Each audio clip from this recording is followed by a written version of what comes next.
जय श्री राम। स्वागत है आपका हमारे YouTube चैनल कहानियों का समूह पर। ईश्वर की कृपा। पानी और वाणी यदि स्वच्छ व मधुर हो तो दोनों में ही छवि नजर आती है।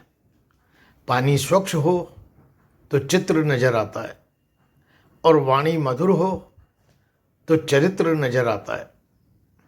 हर समय कंठी माला लेकर बैठे रहते हो, कभी कुछ दो पैसे का इंतजाम करो, लड़की के लिए लड़का नहीं देखना। आज फिर निर्मला ने रोज की तरह सुबह से ही बड़बड़ाना शुरू कर दिया। अरे भाग्यवान, ईश्वर पर विश्वास रखो, समय पर सब हो जाएगा।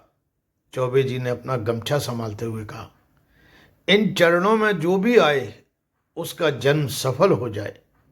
हाँ, ईश्वर तो जैसे घर बैठे ही लड़का भेज देंगे। भगवान के पास तो कोई काम है नहीं, सिर्फ आपका ध्यान रखने के अलावा। निर्मला ने कहा, अरे क्यों पूरा दिन चक चक करती रहती हो? वैसे चौबे जी कभी गुस्सा नहीं होते थे, वो तो बीमारी के चलते नौकरी छोड़ दी थी। अब तो पूरा दिन बस गोपाल जी की सेवा करते और उन्हीं के बारे में सोचते हैं।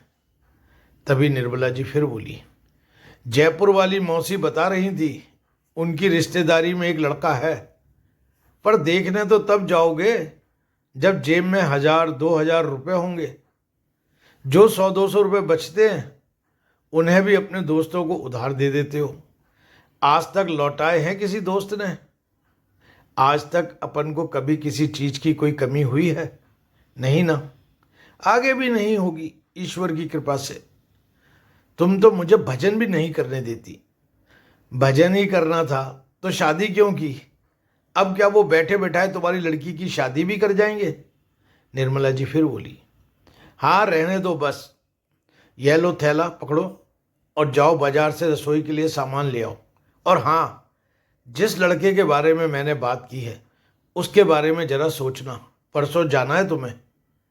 अब थोड़े पैसों के लिए हम एफडी तो तोड़वाएंगे नहीं, सो जो यार दोस्तों को उधार दे रखे उनसे जरा मांग लो। थैला लेकर चौबे जी निकल तो गए, लेकिन विचार यही मन में, पैसों का इंतजाम कैसे होगा? सब्जी लेने से पहले जरा अपने एक दोस्त से अपने पैसों की बात कर ली जाए।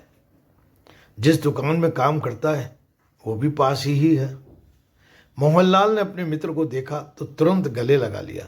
अरे चौबे जी, कैसे आना हुआ? कुछ ना भैया, कुछ समस्या आन पड़ी है, पैसों की सख्त जरूरत है। चौबे जी बोले, अपने ही पैसे चौबे जी ऐसे मांग रहे हैं जैसे उधार मांग रहे हो। देखता हूँ साहिब तो बीमार हैं, 4 दिन पहले ही दिल का दौरा पड़ा था, अभी 10 दिन पहले ही विदेश से आए हैं। वैसे ऐसे 6 शोरूम हैं उनके पास, पर चलो 1-2 दिन में आ जाएंगे तो मांग कर तो मैं दे दूंगा। और बताओ, बिटिया ठीक है?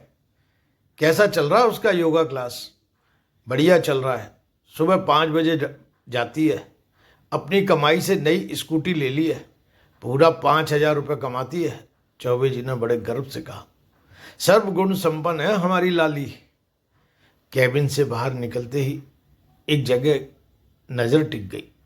इतनी सुंदर मूर्ति गोपाल की चौबे जी अपलक देख रहे थे, जैसे अभी बात करने लगेगी। तभी मोहनलाल ने ध्यान भंग करते हुए कहा, बड़े साहब ने ऑर्डर पर बनवाई है, बाहर से बनकर आई है, ऐसी 2 बनवाई हैं।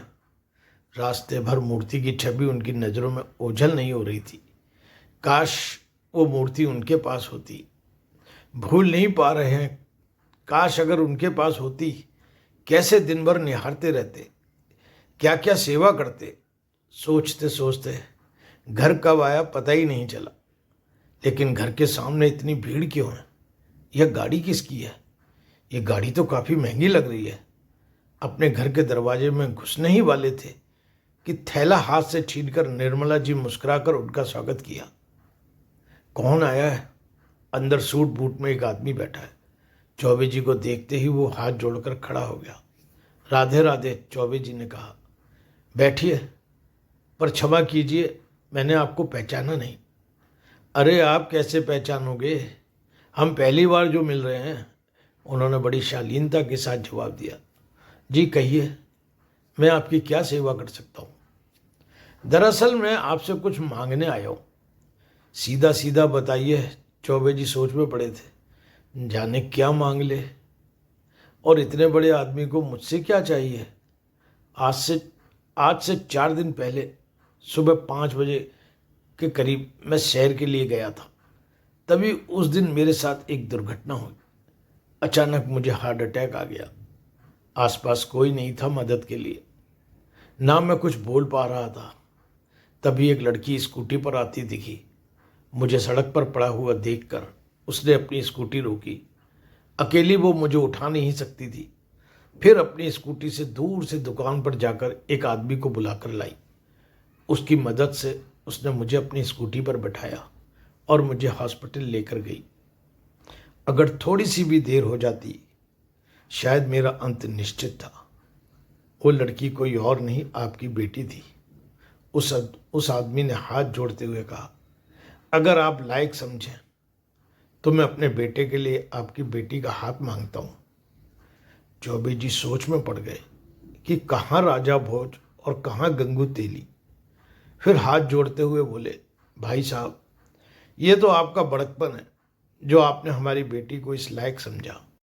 उन्होंने कहा, बात यह है कि हमें ऐसी लड़की की तलाश है जो परिवार का अच्छे से ध्यान रख सके। इसलिए जो लड़की अनजान की मदद कर सकती है, वो अपने परिवार का कितना ध्यान रखेगी। चौबे जी एकदम जड़ हो गए। वे विश्वास नहीं कर पा रहे थे। हे ईश्वर, क्या यह सब सच में हो रहा है कि मुझे किसी के दरवाजे पर न जाना पड़े? इस स्थिति से बाहर निकले भी नहीं थे कि तभी उन्होंने अपने पास रखे हुए बैग में से एक बॉक्स निकाला। चौबे जी को देते हुए कहा कि शगुन का एक छोटा सा उपहार है, मना मत करना। चौबे जी ने खोलते हुए देखा, अरे ये तो वही बाल गोपाल की मूर्ति है जिसे अभी शोरूम में देखकर आए थे, जो आंखों के सामने से ओझल नहीं हो रही थी, जिसे देखते ही मन में ये ख्याल आया था कि काश मेरे मंदिर में होती। आज ऊपर वाले ने प्रमाणित कर दिया कि मुझे उसका जितना ख्याल है, उससे कहीं ज़्यादा उसे मेरा ख्याल है। फ्रेंड्स, अगर आज की कहानी अच्छी लगी हो तो कृपया हमारे चैनल को लाइक एवं सब्सक्राइब करें। धन्यवाद। राधे राधे।